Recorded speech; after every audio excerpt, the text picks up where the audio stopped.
La servitude moderne est une servitude volontaire, consentie par la foule des esclaves qui rampent à la surface de la Terre. Pour que cette tragédie mêlée d'absurdité ait pu se mettre en place, il a fallu tout d'abord nous ôter toute conscience de notre exploitation, de notre aliénation. Voilà bien l'étrange modernité de cette époque, car contrairement aux esclaves de l'Antiquité, aux serfs du Moyen-Âge ou aux ouvriers des premières révolutions industrielles, nous sommes aujourd'hui devant une classe totalement asservie, mais qui ne le sait pas. Ou plutôt qui ne veut pas le savoir.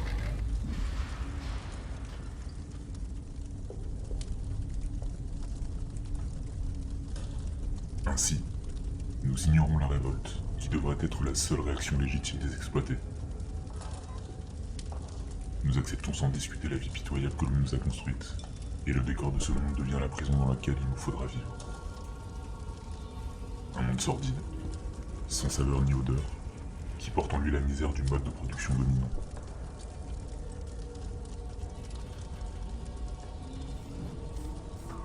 Ce décor est en perpétuelle construction. Rien n'y est stable. Il devient tous les jours un peu plus sale et bruyant. Il se matérialise dans l'omniprésence des murs, des barreaux, des clôtures, des barrières et des frontières. Comme une usine où chaque parcelle serait la propriété d'un État ou d'un particulier. Selon les intérêts de la culture marchande, le monde doit aussi devenir une immense autoroute, rationalisée à l'extrême pour faciliter le transport des marchandises. Tout obstacle, naturel ou humain, doit être détruit. L'habitat dans lequel s'entasse cette masse servile est à l'image de leur vie. Il ressemble à des cages, à des prisons, à des cavernes. Mais contrairement aux esclaves ou aux prisonniers, l'exploité des temps modernes doit payer sa cage. Et c'est dans ce logis étroit et lugubre que nous entassons les nouvelles marchandises qui devraient, selon les messages publicitaires omniprésents, nous apporter bonheur et plénitude.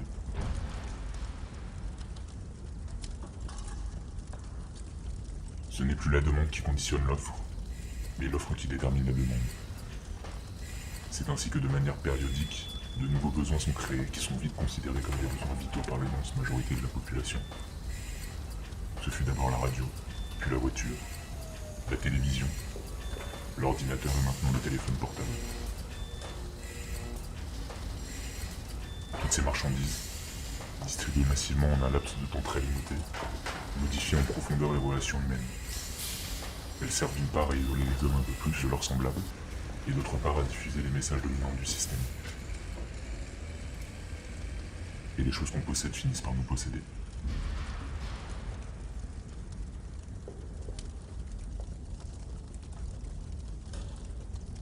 Mais c'est encore lorsque nous nous alimentons que nous illustrons le mieux l'état de décrépitude dans lequel nous nous trouvons.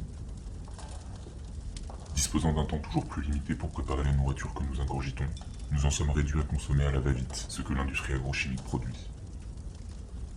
Nous errons dans les supermarchés à la recherche des ersatz que la société de la fausse abondance consent à proposer. Il n'y a plus que l'illusion du choix, tant l'abondance des produits alimentaires ne dissimule que leur dégradation et leur falsification. Organismes génétiquement modifiés, mélange de colorants, de conservateurs, de pesticides, d'hormones et autres inventions de la modernité. Et cependant la misère est partout.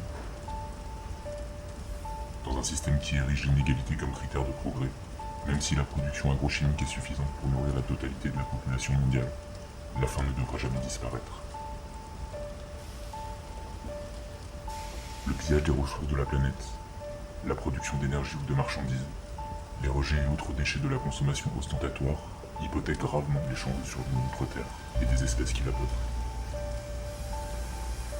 Mais pour laisser libre cours au capitalisme sauvage, la croissance ne doit jamais s'arrêter. Il faut produire et reproduire encore. Et ce sont les mêmes pollueurs qui se présentent aujourd'hui comme les sauveurs potentiels de la planète.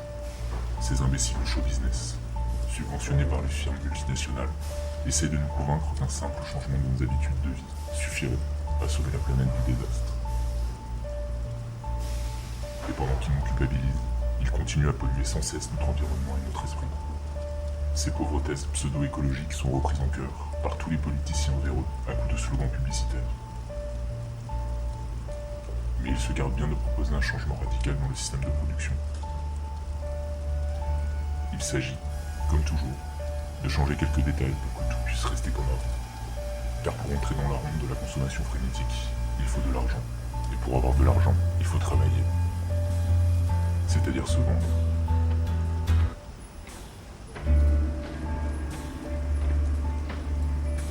Et les esclaves doivent travailler toujours plus pour payer à crédit leur vie misérable. Nous nous épuisons dans le travail, perdons la plus grande part de notre force vitale, subissons les pires humiliations, tout en nous attelant à des activités fatigantes et ennuyeuses, pour le profit de quelques-uns.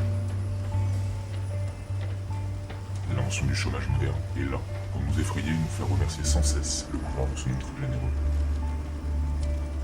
Que pourrions-nous bien faire sans cette torture qu'est le travail? Et ce sont ces activités aliénantes que l'on présente comme une libération. Quelle déchéance et quelle misère. Toujours pressé par le chronomètre ou par le fouet, chacun de nos gestes est calculé afin d'augmenter la productivité. Notre rôle, en tant que travailleur, se confond inexorablement avec celui d'une machine dans les usines, avec celui d'un ordinateur dans les bureaux. Ainsi on conçoit en Occident, on produit en Asie, et on meurt en Afrique.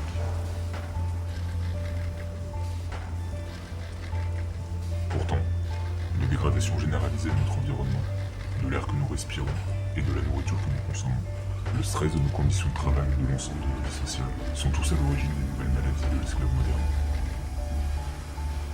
Nous sommes malades de notre condition servile et aucune médecine ne pourra jamais remédier à ce mal. Le meilleur de notre vie nous échappe. Mais nous continuons, car nous n'avons toujours fait que ça. L'obéissance est devenue une seconde nature. Nous obéissons, sans savoir pourquoi, simplement parce que nous savons que nous devons obéir. Obéir, produire et consommer, voilà le triptyque qui domine nos vies. Obéir à nos parents, nos professeurs, nos patrons, nos propriétaires, à la loi et aux forces de l'ordre. Nous obéissons à tous les pouvoirs car nous ne savons rien faire d'autre.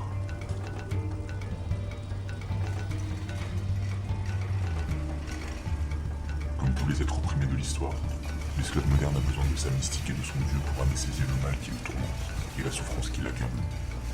Mais ce nouveau Dieu auquel il a livré son âme n'est rien d'autre que le néant. Un bout de papier, un numéro, qui n'a de sens que parce que tout le monde a décidé de lui en donner.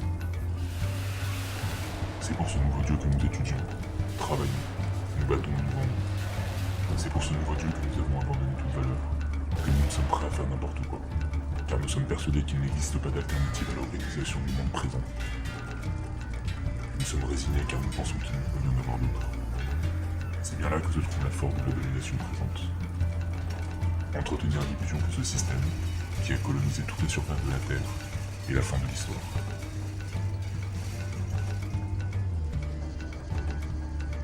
Rêver d'un autre monde est devenu un crime condamné unanimement par tous les médias et tous les pouvoirs. Et devant cette désolation réelle, il s'agit pour un système de coloniser l'ensemble des consciences. La répression est ainsi précédée par la dissuasion. Dès la plus petite enfance, les esclaves doivent oublier leurs conditions serviles, leur prison et leur vie misérable. Il suffit de voir cette foule hypnotique, connectée devant tous les écrans qui accompagnent la vie quotidienne pour se convaincre. Nos insatisfactions permanentes sont trompées dans le reflet manipulé d'une vie rêvée, faite d'argent, de gloire et d'aventure. Il existe des images pour tous, et partout, pour tous les âges et pour toutes les classes sociales. Elles portent en elles le message idéologique de la société moderne et servent d'instrument d'unification et de propagande. Il faut nous rendre stupides et nous ôter toute forme de réflexion et de critique, bien aidés par la force de frappe cumulée de tous les moyens modernes de communication, ceux-là même qui font appel à nos instincts les plus sordides, pour écouler les stocks de marchandises.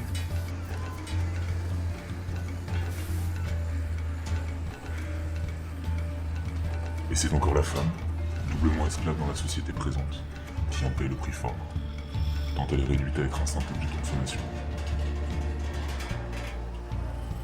La révolte, elle-même, est devenue une image que l'on vend pour mieux en détruire le potentiel subversif. Pourtant, nous nous pensons toujours citoyens.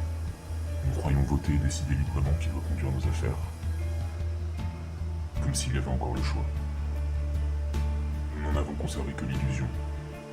Car croyez-vous qu'il existe encore une différence fondamentale entre le PS et l'UMP en France, entre les démocrates et les républicains aux États-Unis, entre les travaillistes et les conservateurs au Royaume-Uni? Il n'existe pas d'opposition car les partis politiques dominants sont d'accord sur l'essentiel. La conservation de la présente société marchande. Ils se chamaillent sur des points de détail, pourvu que tout reste en place. Chamaillerie futile, relayée par tous les médias dans le but d'occulter un véritable débat sur le choix de société dans lequel nous souhaitons vivre. Tout cela ne ressemble en rien, de près ou de loin, à une démocratie. D'autant que le pouvoir des citoyens est consciemment limité au simple droit de vote, c'est-à-dire au néant. Entre le gris clair et le gris foncé, où réside le choix véritable? Mais le vote a fait de nous les complices de la tyrannie qui nous opprime. Nous ne sommes pas esclaves parce qu'il existe des maîtres, mais il existe des maîtres parce que nous avons choisi de demeurer esclaves. Produisez, vendez, consommez, accumulez. Le système totalitaire marchand a donc réalisé ce qu'aucun totalitarisme n'avait pu faire avant lui. Unifier le monde à son image. Aujourd'hui, il n'y a plus d'exil possible.